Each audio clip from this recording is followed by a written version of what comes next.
বাংলার এক ছোট্ট গ্রামে থাকতো রাহুল আর তার বোন মায়া।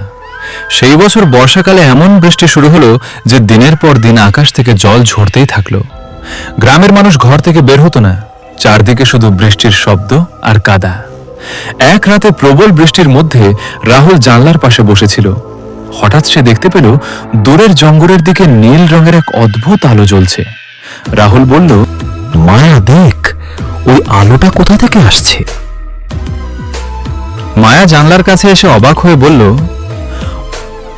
এত বৃষ্টির মধ্যে ওখানে আলো জ্বলছে কিভাবে?